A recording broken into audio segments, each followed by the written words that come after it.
झारखंड चुनाव के परिणाम आ चुके हैं, जिसमें यह साबित हो गया है कि चाहे हेमंत सोरेन को भ्रष्टाचार के आरोप में जेल भेजा गया और बीजेपी ने घुसपैठ का मुद्दा उठाया, लेकिन राज्य की जनता ने एक बार फिर हेमंत सोरेन के प्रति अपनी प्रतिबद्धता जताई है।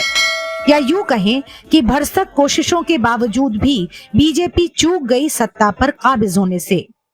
जहां बीजेपी ने सत्ता हासिल करने के लिए हर एक पैंतरा अपनाया, जिसमें प्रचार के लिए अन्य बीजेपी शासित राज्यों से वहां के सीएम प्रचार के लिए झारखंड पहुंचे।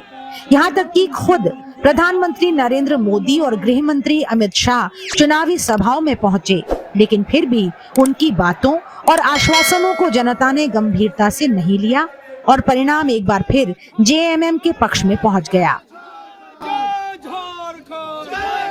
सबसे पहले उन्होंने जो प्यार, विश्वास और एक मेरे ऊपर, क्योंकि कहीं ना कहीं आज मैं उनके लिए एक बहू के रूप में नहीं, बेटी के रूप में मैं यहाँ पे काम मैंने किया है और उन्होंने बहुत प्यार दिखाया है।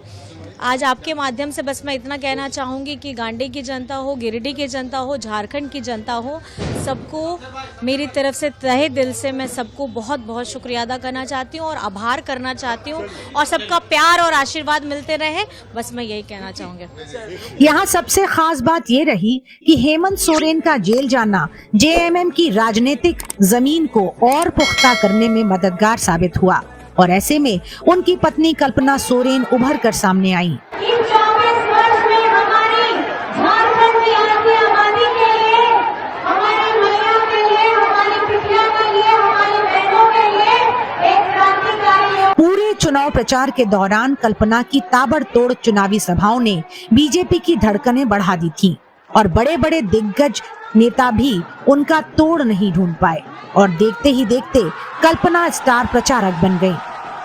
हालांकि कल्पना पहली बार चुनावी मैदान में उतरी थी, पर उन्होंने अपने सहज अंदाज में लोगों को अपने साथ जोड़ने का काम बखूबी किया।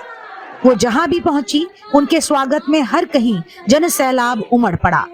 शायद कल्पना ने भी ये कल्पना नहीं की होगी कि झारखंड की जनता यूं उन्हें सर आंखों पर बिठाएगी, लेकिन उनका आत्मविश्वास और उनकी बॉडी लैंग्वेज ने बता दिया कि बरसों का अनुभव काफी नहीं, बल्कि एक आत्मविश्वासी नई आवाज को भी लोग ज्यादा अहमियत देते हैं। 1000 रुपए खटाखट 4 बार जा चुका है। अभी और तालियां बजेंगी क्योंकि दिसंबर से 2500 प्रति माह आपके अकाउंट में जाने वाला है, मतलब साल का 30,000। हर कोई ये जानना चाहता था कि कल्पना सोरेन क्या कहना चाहती हैं। कुल मिलाकर अगर चुनावी परिणाम की बात करें, जिसमें इंडिया गठबंधन को 56 सीटें मिली हैं, तो उसमें कल्पना सोरेन का योगदान सबसे ज्यादा माना जाएगा। सोशल मीडिया पर भी कल्पना सोरेन को ही जेएमएम की असली शक्ति बताया जा रहा है। कल्पना का सबसे प्लस पॉइंट ये था कि वो हिंदी और अंग्रेजी के अलावा बंगाली और संथाली भाषा बोलने में भी माहिर हैं और यही वजह रही कि झारखंड के कई जिलों में रहने वाले बंगाली और संथाली भाषी लोगों से कनेक्ट करने में वो सफल रही।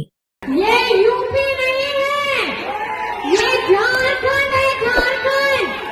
और अगर याद चलेगी तो हमारे महागठबंधन की विकास की गाड़ी चलेगी, किसी का बुलडोजर नहीं चलेगा। हेमंत सोरेन ने 24 साल का रिकॉर्ड तोड़ा है, जहां ये परंपरा थी कि हर 5 साल में सत्ता परिवर्तन होता है, लेकिन इस बार फिर झारखंड का सिंहासन जेएमएम को ही मिला है। ये कहा जा सकता है कि झारखंड में मोदी का एक है तो सेफ है, या योगी का बटेंगे तो कटेंगे, या हेमंत बिस्व शर्मा का हिंदू मुस्लिम एजेंडा भी कमाल नहीं दिखा पाया। काम आया तो झारखंड के सीएम के जेल जाने पर आदिवासी अस्मिता का मुद्दा। जेएमएम ने मैया सम्मान योजना की शुरुआत की, जिसमें 18 से 50 साल तक की महिलाओं को सालाना 12,000 रुपए दिए जाते हैं, जिसके लिए कल्पना सोरेन ने घोषणा की थी कि अगर जेएमएम दोबारा सत्ता में आती है तो दिसंबर से ये राशि 1,000 रुपए प्रति माह से बढ़ाकर 2,500 रुपए प्रति माह कर दी जाएगी। इस तरह झारखंड की आदिवासी महिलाएं कल्पना के साथ आ गईं। परिणाम ये हुआ कि घुसपैठियों की बात करने वाली बीजेपी खुद बाहरी या घुसपैठिया बनकर रह गई। जिसे जनता ने पूरी तरह से नकार दिया। एक report, news for India. Jharkhand Mukti Morcha जिंदाबाद।